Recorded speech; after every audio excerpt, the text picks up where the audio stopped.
Welcome, everyone, to Seed Your Success Live. So, I think we can all say at this point in time, many are becoming aware of both the freedom and this charged resistance to the reasons we've become disconnected versions of ourselves to meet the status quo of the expectations of the environment that we've lived in and currently live in. And I can also say that in this moment in time, we have everything we need to take back ownership of stewarding and how we can navigate the new world that is being rebuilt by many, including my beautiful guest, Annie, today. So, today we're going to explore the dimensions of our rich financial future and how it is quantum, and that something greater awaits us. Now, our relationship to self, to others, our purpose, and wealth come from the longing that resonates with the divine forces bringing new potentials into existence. And it's key to rethink about that, what longing actually opens up for us. It's really a two-way love affair. And that something is longing for you and through you, and that is where the immense power and your destiny lies. So it's time, my friends. It's beyond time that the old power structures and divisiveness, that it's critical to start release these victim consciousness and to trust in the bright future that is to come.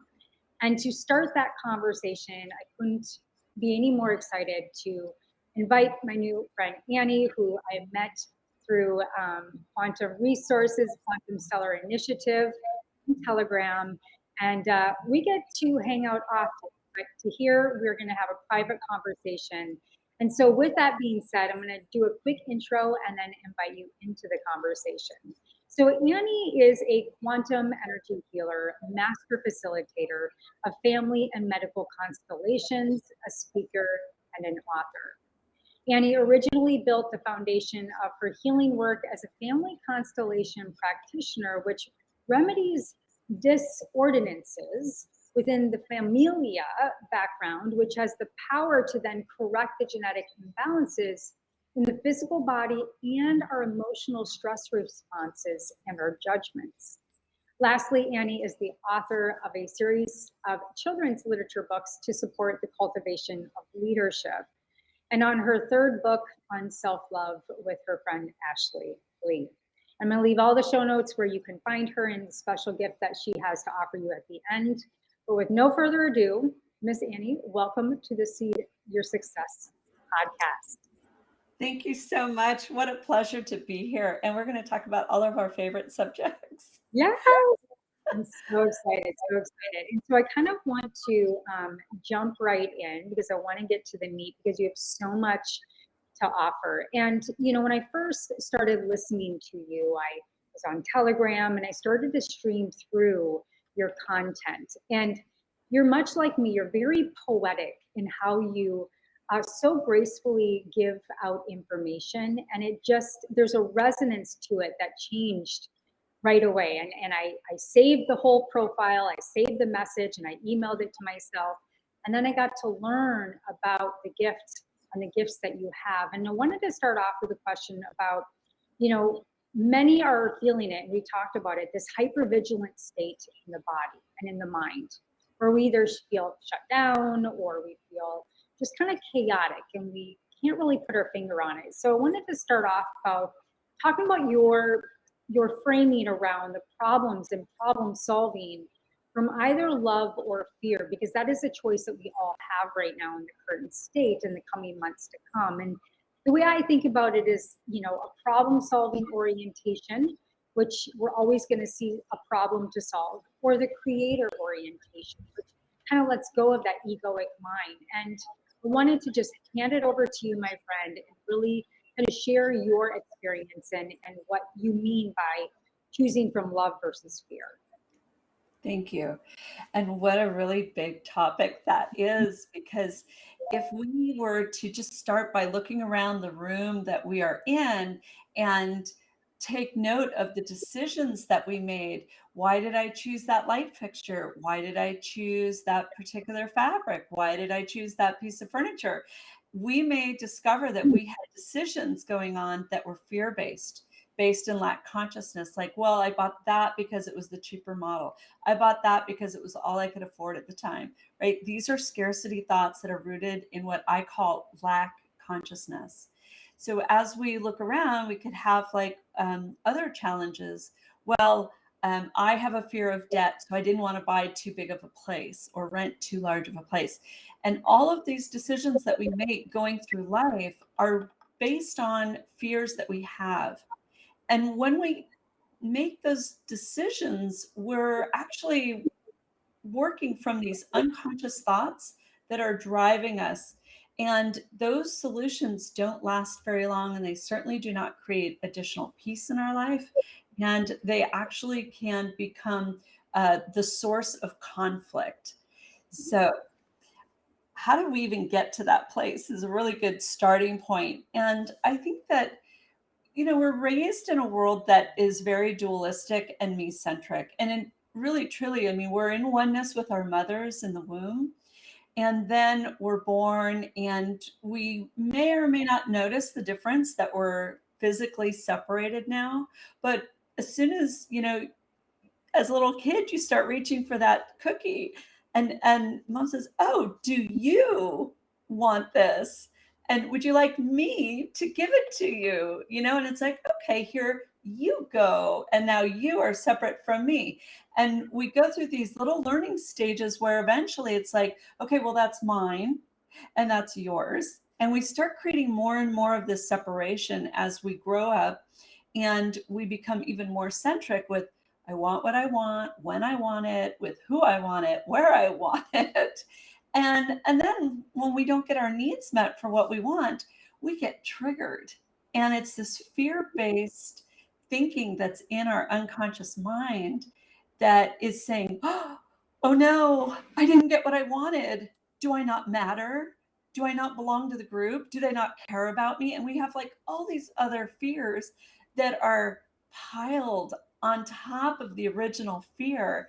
And so we have to go through those layers systematically and start uprooting the original fears so that it's kind of like finding the Jenga key, and the whole tower of fears just collapses.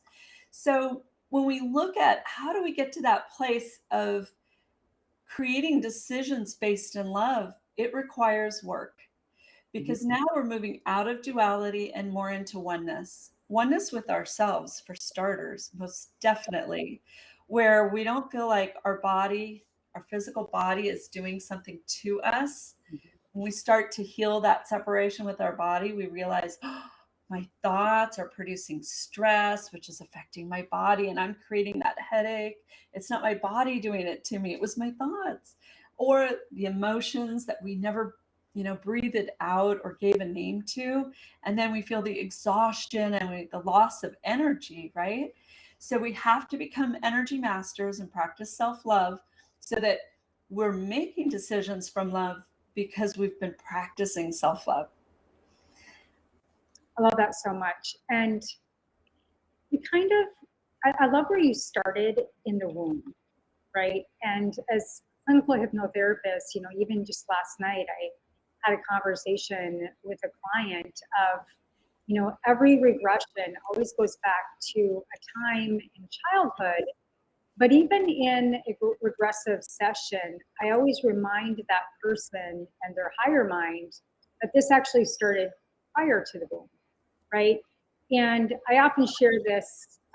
My mom is my hero, but there was a point in time in my 30s, I was like, I kind of have a beef with the personal development industry because they kind of make me feel like there's always something wrong with me. So there's that element. Like I had to stop being marketed to based on, my perceived weaknesses. But then there's the other piece where I learned through consciousness that, oh, I'm always trying to dig something up, but that trauma, it's not my trauma. This is starting to feel like it's not my trauma. And so I say that my mom is my hero because I had a direct, unique relationship to my mother And I took it on myself to then also heal her trauma, which maybe you can tie in a little bit about that, because we feel so much guilt and shame around decisions we make or didn't make based on our individuation process of trying to peel away from the family organism. And your rich background in family constellation, when I say that, people don't really quite understand that, but there's so much power in even what you shared about, victim consciousness and whatnot, and how that's a lineage beyond lineages before we're even born. Can you share a little bit about your background with that? Absolutely. And I want to speak to your empathicness because this is opening up for everyone now. And so you may have noticed that your hearing is more telepathic, you're more clairaudient. Maybe you're seeing someone's face that you've never met before while you're talking to them on the phone. And so as we're moving into this ascension process of reclaiming who we truly already are, right? We're ascended masters in a descended experience, which is a lower density. And we're just trying to recover the true nature of who we are, which is love, which is the highest frequency, right? So right now we're in these 3D bodies. They're a little bit dense. So what? We have more power in these bodies than anyone recognizes. And as an empathic person, and we're all empathic, it's just whether or not we've chosen to listen to the signals, what we're receiving. So when you spoke about being in the womb and being connected to your mom, and that connection never really broke, and she's your hero, what you're referring to is that you, as an empathic person, have chosen to be in oneness and in alignment with her. And so oftentimes, when we're a highly sensitive person, and I invite everyone right now, please take note. Are you a highly sensitive person? And give yourself an acknowledgement for all the ways that you do perceive energy, because that is the first step to offering comfort and self love to your whole physicality, then your emotions and your mental mind, and then your spiritual needs. And when we look at the ways in which we are empathic with ourselves, with others that we're close to. People are waking up now to the fact that they're picking up other people's symptoms. They're acting like physical surrogates. They are finding that their genetics are changing. They're feeling the plants, the animals, they're hearing the sun crackle in their ear. And these are all very highly sensitive states that we're entering into. So now more than ever, we do need to practice self love and offer comfort to our body and say, it's okay. I am advancing on my journey. I am changing with the times. I'm opening to new states, and it's marvelous and it's wonderful. So, all of what I'm speaking of actually does tie into this common thread that we all share inside a family. And as a family constellation facilitator, I've come to understand after doing this work for 15 years that we have the energetic imprint on the quantum level of all of the ancestors' thoughts and your predecessors, your parents, your grandparents, and your descendants embody all the thoughts that uh, you and your partner and all the ones who came before you, it's all in the DNA. It's in there as an energetic imprint. So as you choose to come from love and heal your fears, when you release a fear, and I mean thoroughly release it with all the judgments, all the emotions, and the resulting discord from that fear, you actually change your genetics. You improve your overall DNA when you release fear. Now, I have a funny quip that I like to offer people when they say, "Oh, but Annie, I don't have fear. I'm not a victim. Stop it. I'm like the most courageous, powerful person on the planet. I don't let anything bother me." And I'm like, okay, here's a little test. When you're driving down the road and someone in front of you is going too slow, when you finally get a chance to pass them, do you have to look over and see who victimized your time? And Mhm. it's the same thing, like, you're running late and you really want that coffee and you get into Starbucks and there's 45 people in line ahead of you. And you go, oh, I don't get to have my needs met. So you turn around and you walk out and then you're, not feeling so excited about your morning. You're pissed. So so we have these moments, and just as a testament to how much fear we have in our thinking, Ashley Lee, my beautiful, gorgeous colleague, who I call an ascended master, she truly is an amazing soul. She and I have a database that has almost 6,000 fear based thoughts. And these are, oh my gosh, they're so mundane and then they're so complex. There's a whole spectrum of them. But at a spiritual level, it might be, I don't have a right to have needs consciousness. I don't have a right to exist consciousness. I don't have a right to belong consciousness. I don't have a right to advocate for myself. I don't get to have love and be loved appropriately consciousness. And I mean, I have lists of those spiritual needs that are fears, and we don't recognize that that's a real thing. And it only takes a few minutes and then a commitment to a lifelong um, commitment to not come from that fear and release that, so that that level of victim consciousness is no longer present. And physical fears might be, if I don't eat fast enough, I may not get seconds. Okay, that's scarcity 101. That's lack consciousness. There's not enough food to go around. And it's also satiation consciousness. And I'm currently part of a group that's working to develop a major addiction healing program with all of the tools that Ashley and I have created together through the leap of consciousness model. And satiation and, acquiescence and compromise and restriction, these are all fear-based thoughts that put us into addiction models.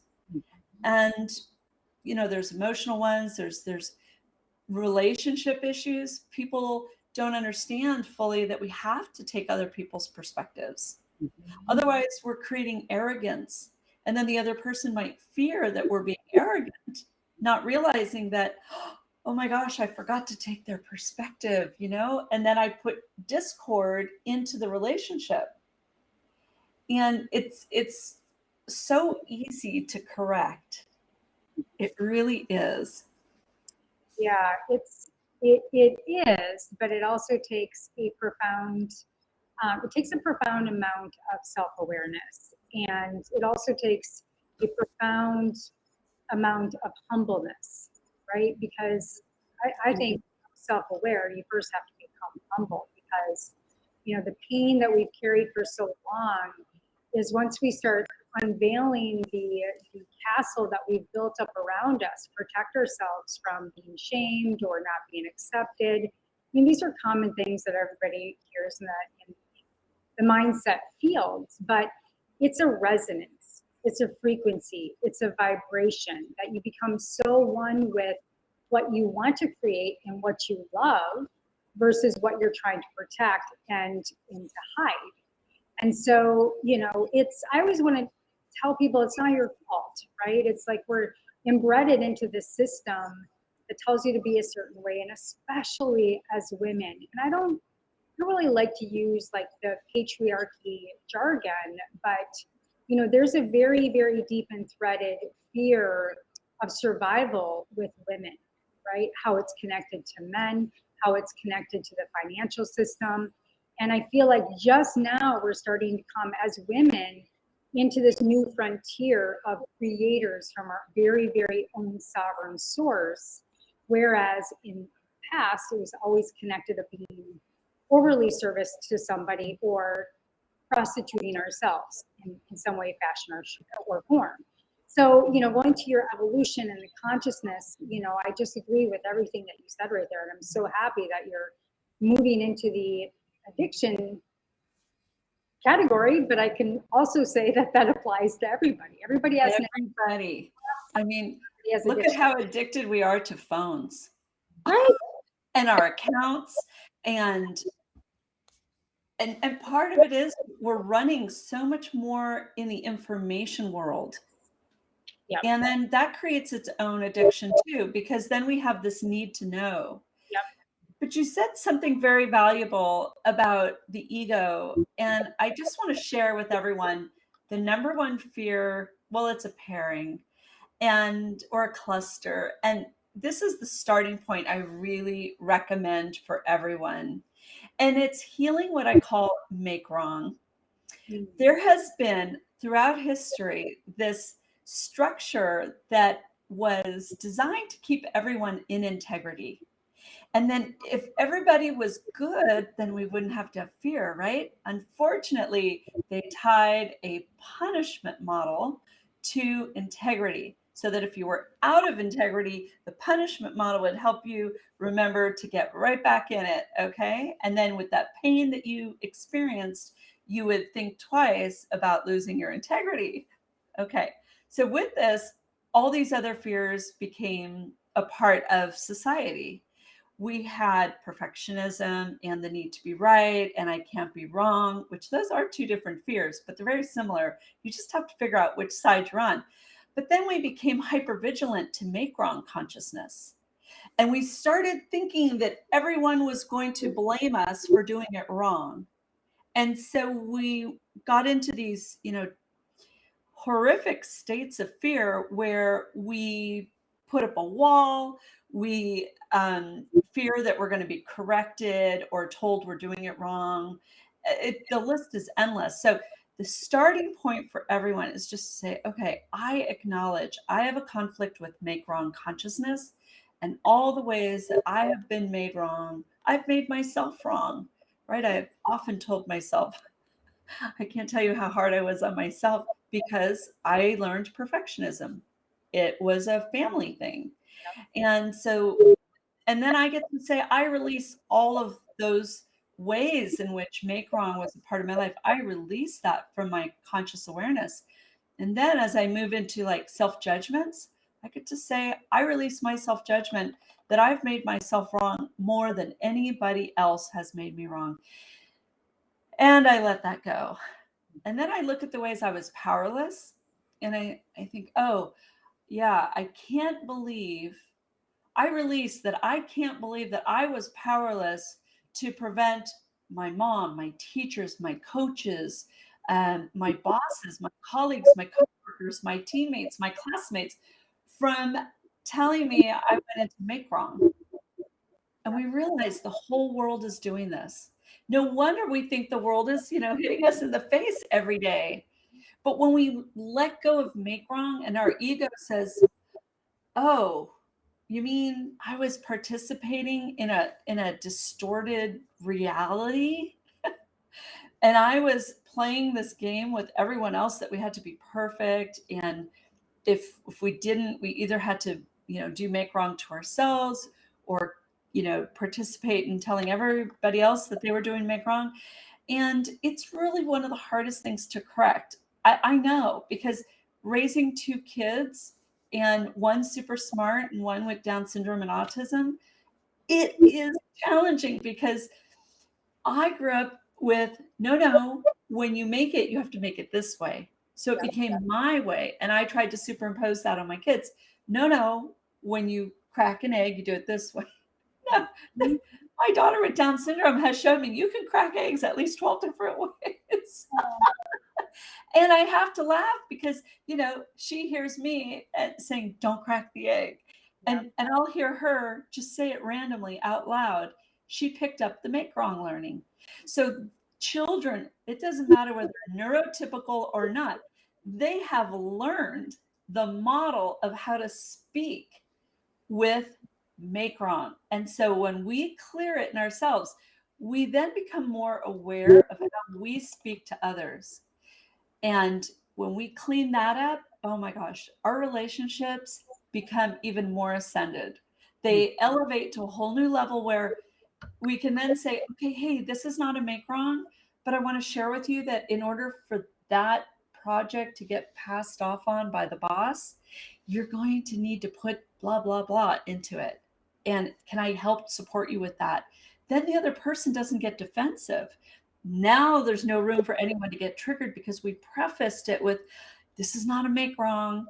I just noticed something and I want to share with you so that it gets passed off on and you don't have to get triggered and punished or anything else, right? We can have more authentic ways to relate to people when we share instead of going, you did that wrong. Yeah. And Because checking where we're coming from, even when we're sharing. I mean, communication is so important. And we can even be seductive in the way that we share to get somebody to do what we want them to do.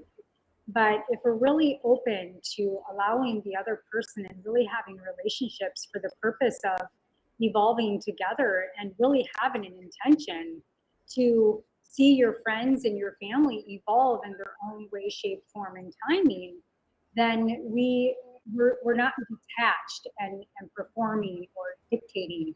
We're really integrated and really in a place of neutrality to really open the communication lines, and they feel that neutrality. They don't feel the vindictiveness that's undercutting that, that you may not have the intention, but you do have the intention. It goes back to, again, self-awareness. And I love where you went with that. And I also love where you went with language and how we speak, not only to others and ourselves. There's I will say this, I really love the purple greenish shirt that you're wearing, Kenny.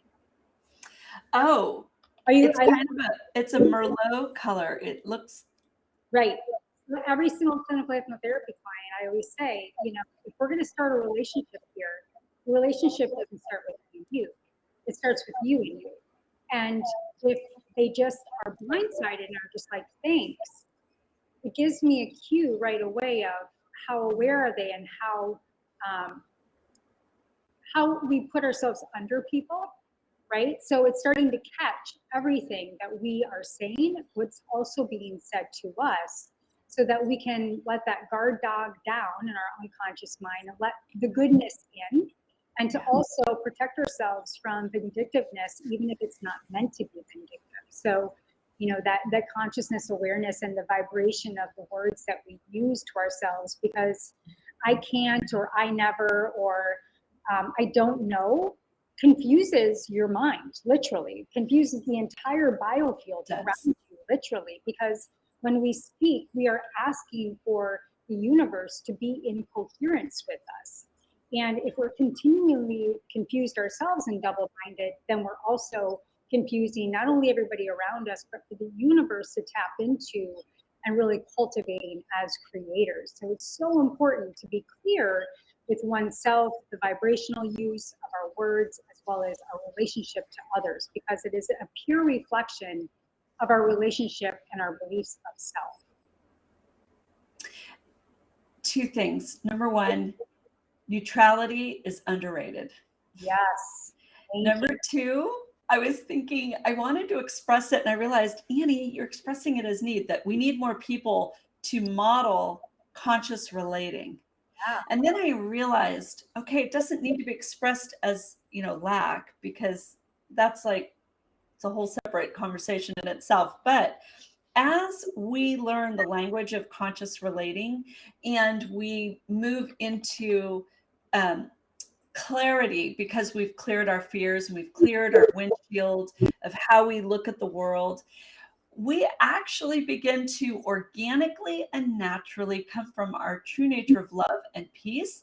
And we choose our words from the heart and we begin to relate on such lovely, lovely levels.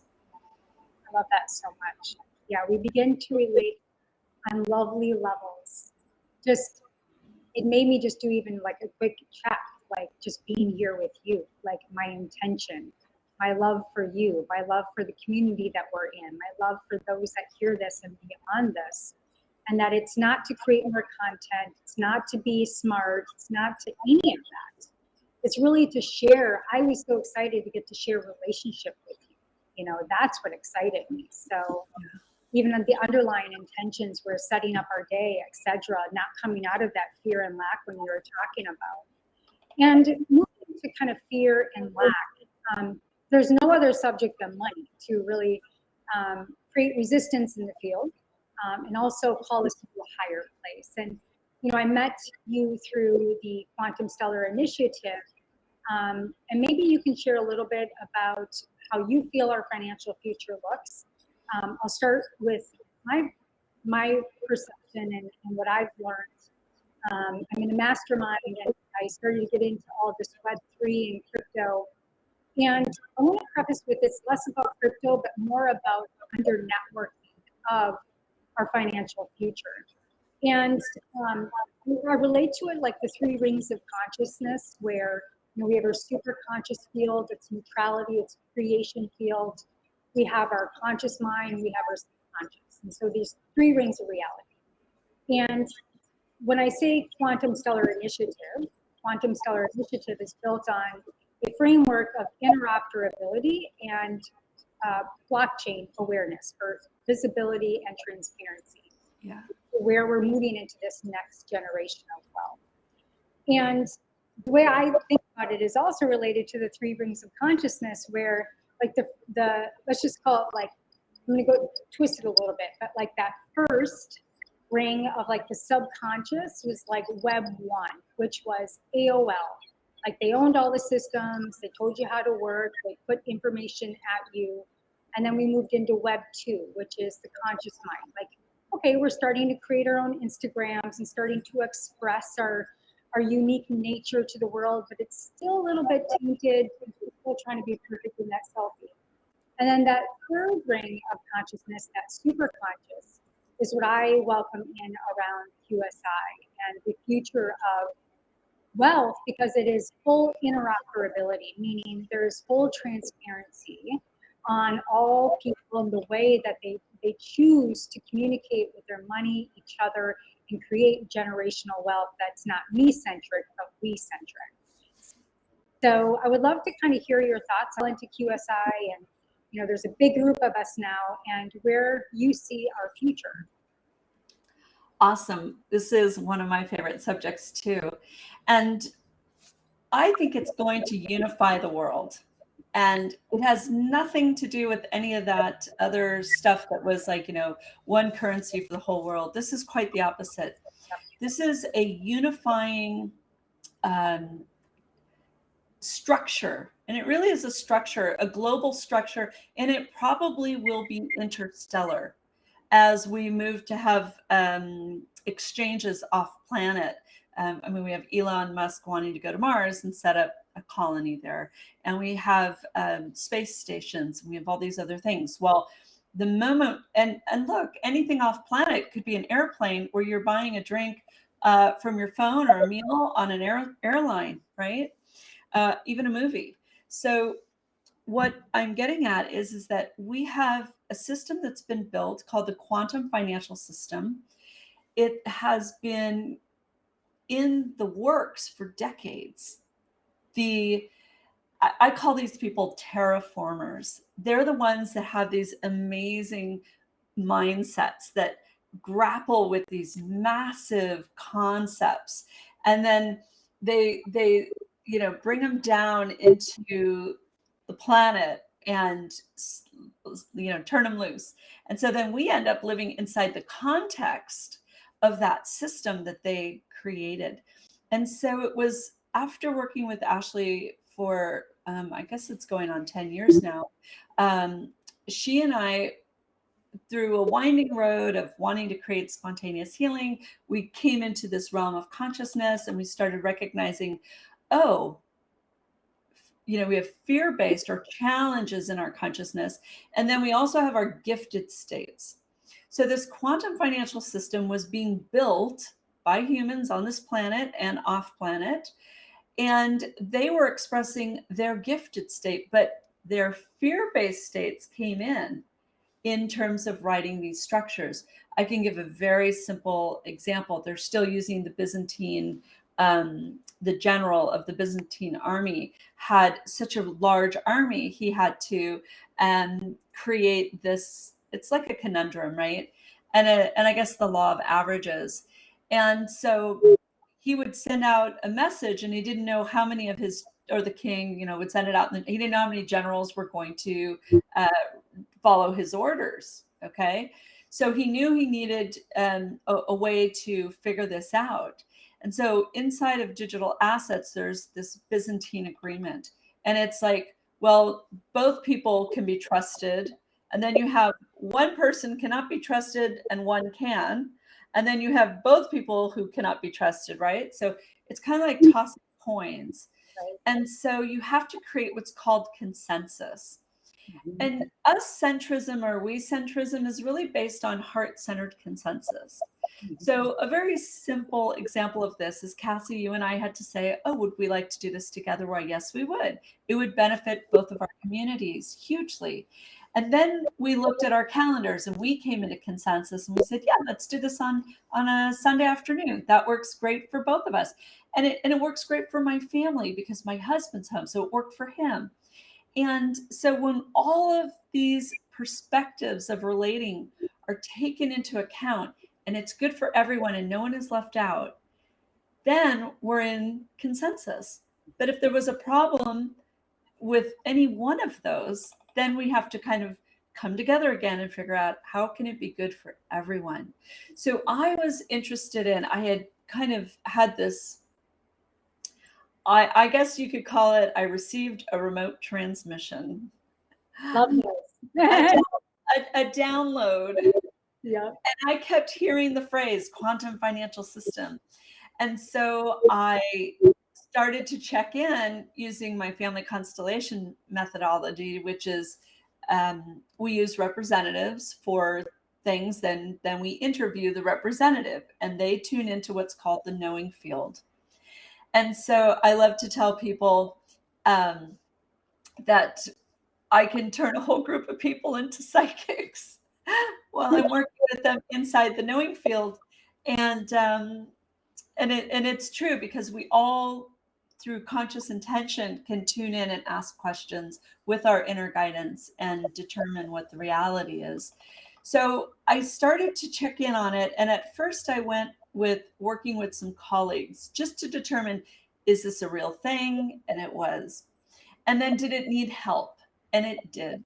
And how many developers were there? Were there factions vying for control? Because when you look at a global system, and it needs to be equitable and it needs to be inside us centrism, that means it's got to be good for everybody.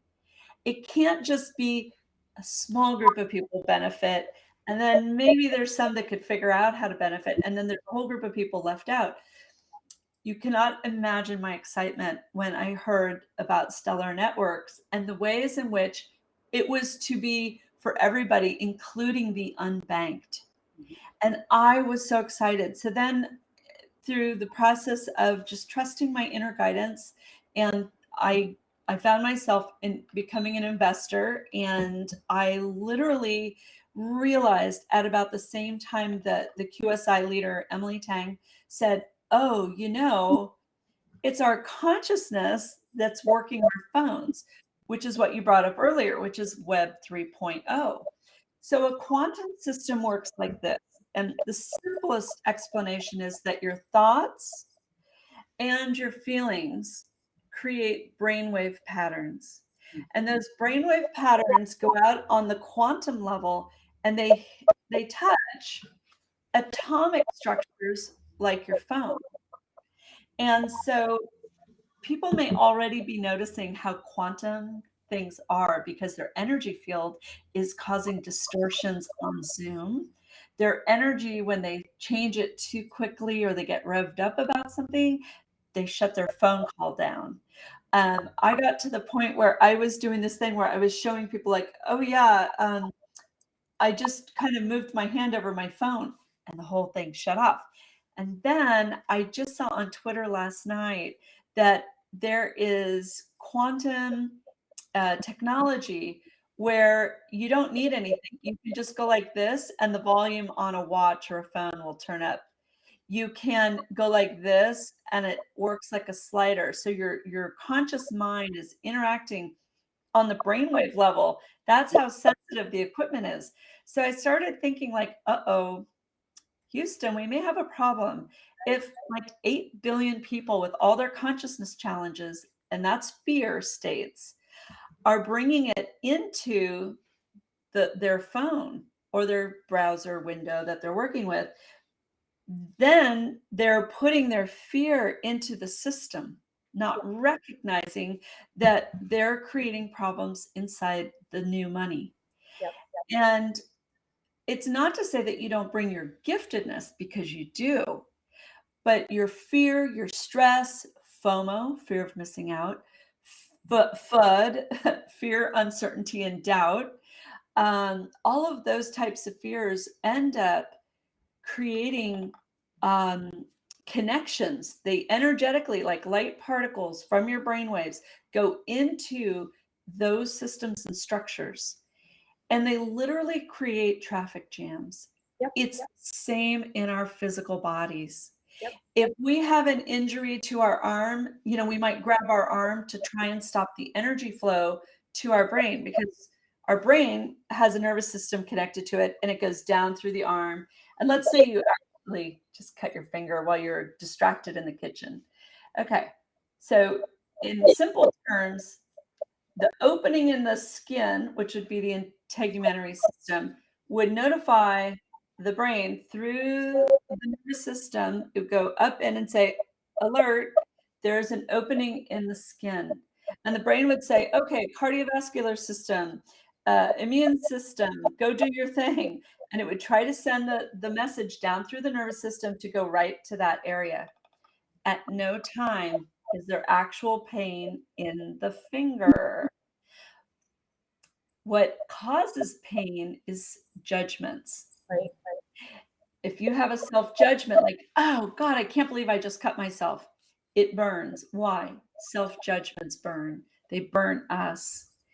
If we believe someone did it to us, "Look what you made me do," then we judge them for what we're experiencing. And now we have conflict and discordant energies between us, and then the finger takes the hit. So the storage point for the energies is in the little cut. So many people get paper cuts that they're not even aware of until they cut a lemon. Right? Oh my gosh, You're yes. like, what? When did I get that? And so, the point I'm making is that when we like go, ow, and we shut down the energy in our body, we stop the flow of our nervous system having access, Mhm. because we like go, ow, and we try to stop ourselves from feeling it, and we create blocks. Yep. So the same is true in the quantum system. So I've been working with, as you know, which is how we met, running these programs to support people in releasing fears specific to working with money, specific to working with technology, specific to loss, fear of being scammed, fear of being hacked. These are all modern fears. I mean, did they a couple hundred years ago have fear of being hacked? I don't think so. But scammed, sure. Fear of being conned, taken advantage of, etc. So this system, anything quantum is going to bring out your fears. And what a gift, right? Because Mhm. now you can say, oh my gosh, I'm being so cute. I just went into fear of missing out that I would not get the token when everyone was rushing to go get it at floor price, which is the cheapest price you can get a token. And so we react, and reactive mind consciousness is a thing, reactive emotion consciousness is a thing, and when we heal those particular consciousness challenges, we no longer give away our energies. Yep. And then we're calm, we're centered, and we have our inner guidance working, guiding us, saying, "It's okay, you have time. This is not going live. Oh yeah, I don't feel that it's gone live yet. So then now I can go buy my tokens and do this all through peace." And the proof is that people who were locked out of their wallets, when they conflict resolve, which is the process that I teach people, when you conflict resolve fear of being locked out, suddenly the wallet opens. Yep. When you conflict resolve fear of loss, suddenly you don't rush to sell the tokens out of fear that it was a scam token. And you actually sit back and go, is it really that? Or am I just doing a knee jerk reaction? And so here are tools that we can use to support ourselves going into this new era. And I believe it was one of these big magazines that says we've entered the quantum era. Yeah. I mean, even the mechanics of it, quantum computing, when we understand blockchain and what we're doing is we're moving huge amounts of information at one time, it resolves it, and I should say it solves a lot of issues. And I was on a podcast with a company called Unido a few weeks ago. And I asked them, I said, with Unido, what is the number one problem that you solve globally, right? Because we understand as an Aussie or as a US, this is a big thing. And I directly went to what he was saying on something that I experienced in another blockchain community of watching a Nigerian man on a Zoom screen. Number one, we have connection to someone in Nigeria. Number two, that the Unido, the multi-sig wallet, allowed Nigerians to bypass the toxic government structures to be able to start to create their own chains of financial abundance. And so, we say that it's a $13 trillion hugest transference of wealth that's going on right now that many are not aware of. That's fine. But where really it's felt is in the underserved communities that are now able to create their own streams of consciousness. And what they were resolving was being able to set up their own financial ecosystem for the young to be able to create their own water solutions. So they were creating their own, solving their own problem, creating their own financial system to paying the young to be able to think and restream how they get water effectively in their community.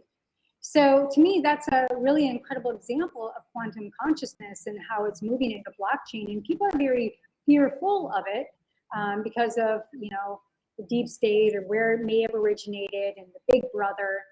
But this is why I so deeply believe in your work and so on this train, because it's part of my work as well, is how do we, there's no on button, off button. It is, I know for myself, when I got into a blockchain community, I was fudding all over the place. And my FOMO kept me up at night because I was like, oh my gosh, I'm gonna get left behind. And it triggered my past fear of enoughness, you know? Mhm. So I had to evolve through that experience. And I think everybody entering in this different way of quantum and financial systems and blockchain and starting to learn about how smart this really is and how this is a path to our future that we get to then come back in and own our economies. We get to create our own economies. I know the Seed Coin and the Growth Guild is just that. Those that hold a seed coin are part of the bigger movement of global consciousness and how we resolve entrepreneurial trauma so that we can really create and feel nourished by our businesses and feel nourished in the process of creating versus creating out of lack or victim consciousness. So it is a process of evolution in where we're going with wealth. But what you're doing with the consciousness challenge is such a fundamental piece that I think everybody can join and really start to understand what you're talking about. And it's deep. I mean, each email, I look at it in the morning, I look at it at night, and so they're so great. And so maybe Annie, you could talk a little bit as we start to Yeah. talk about the leap of consciousness and the consciousness challenge and what you have to offer our guests today. Thank you. It is an amazing gift because it is a self-healing system. And I remember years ago, I had draw a card and read it for inspiration to create a new, fresh idea for how to heal something. And that was part of what inspired me to create a system that could be quantum. In other words, you with your inner guidance could tune in and just go in and ask, okay, with regards to my problem with X, what number in this healing system do I need to look at? And so I might hear the number 28. And I might hear the number 42 or 44. So I can go open my email and open up email number 28 and look and see what the consciousness challenge is inside that email. And what I'm referring to is called the Conscious Choice Challenge 101. So Ashley and I, we were going through all of these spheres and we said, you know what? People would really benefit hugely from a random selection of these common fears inside humanity to familiarize oneself with what it is we're sharing. Because when we begin to realize that we can take an adjective and put the word consciousness after it, now we can conflict resolve whatever is before us. So if Love we see shenanigans and there's kids up to no good, we can say, I acknowledge I have a conflict with shenanigans consciousness and all the ways that people don't think of others and their property and the time, energy, and resources that go into it. And I release that judgment from my consciousness.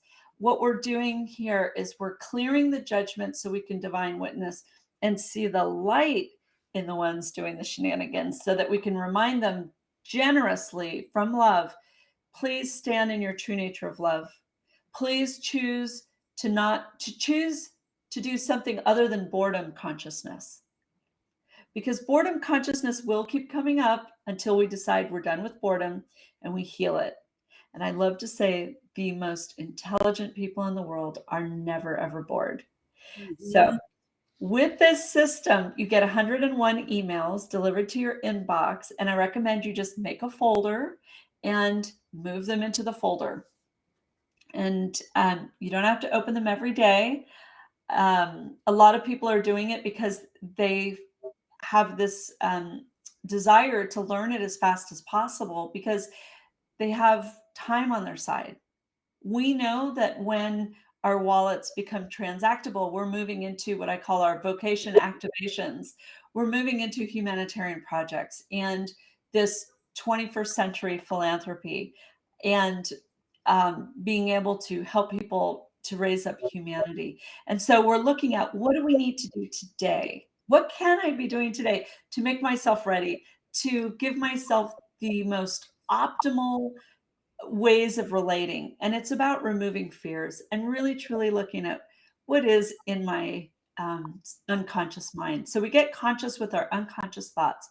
And there's a 5-step process where we acknowledge the conflict, then we release judgments from all angles and all levels. And we just simply forgive any discord that's left over.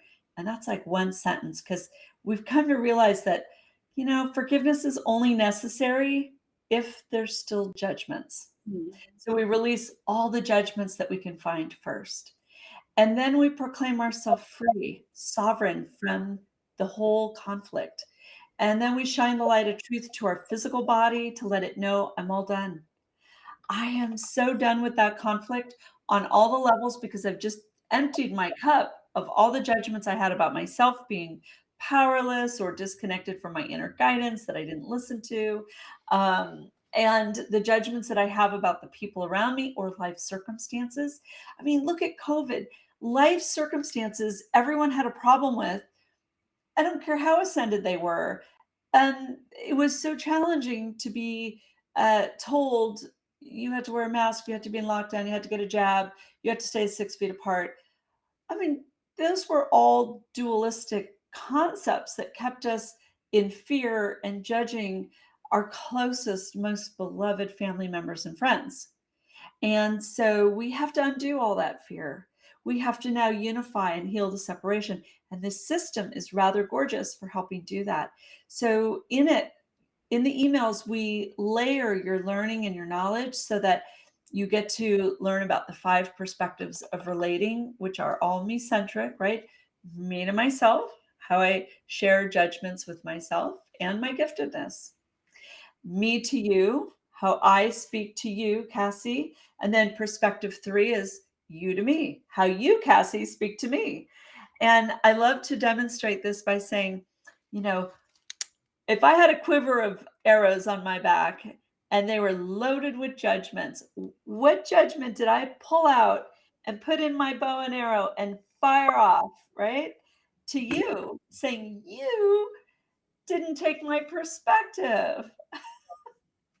And so then, we have this thing I call repugnance. When an arrow of judgment gets thrown at us, we go, "Ew, that's not me. My true nature is love. Don't judge me." And we're so sensitive to judgment and the frequencies that come in that we don't know what to do. And this stuff clears all of that. Yeah. And so then we have me to the world, which is a collective of two or more, and then the world to me, how people are always telling me, blah, blah, blah, blah. And so we get to clear these perspectives of relating. And what happens is gorgeous because it resets us to peace. And so that whole system and 101 samples are in those emails, and it's at leapofconsciousness.com. And Awesome. while you're there, there's also a little ebook called Empowering Your Leap of Consciousness. And there's 21 empowerments, and these are beautiful energies that when you're done with your conflict and you're clear of your victim consciousness, your fear-based states, now you get to go into your gifted state. And so these are empowerments. Like, what if, okay, one of mine is venerator consciousness.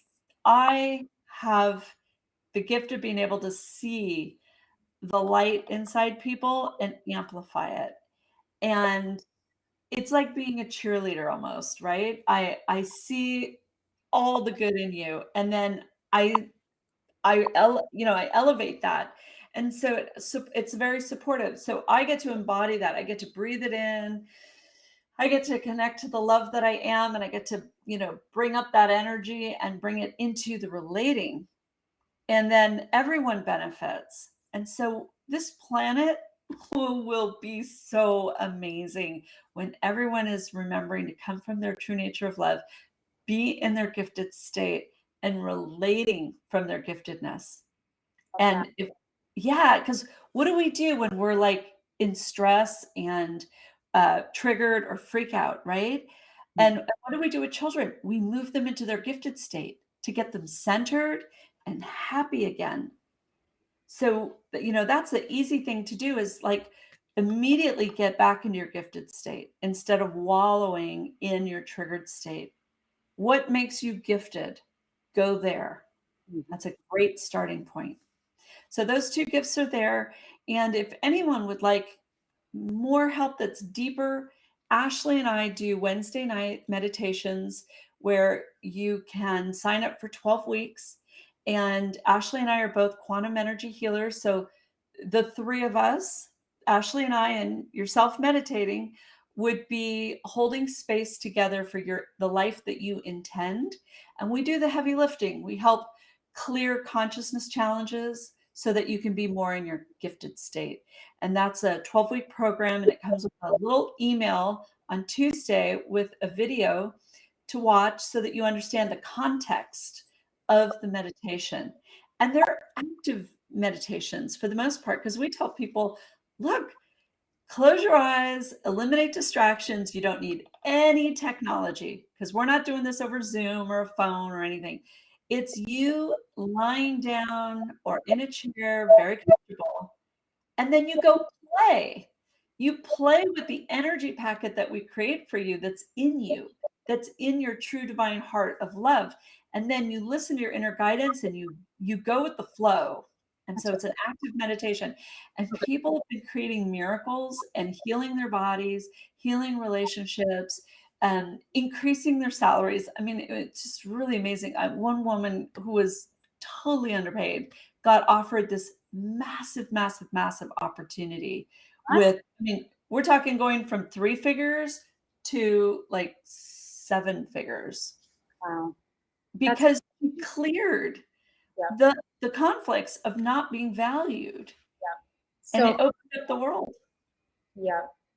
Annie, it's just the work that you're doing is incredible. It's just incredible. And I look forward to working together in the future, both in the field and whatever brings our way. And, for everybody here, definitely the show notes will be left for you. And we so appreciate your time listening here, whether you're live, you're listening to the recording.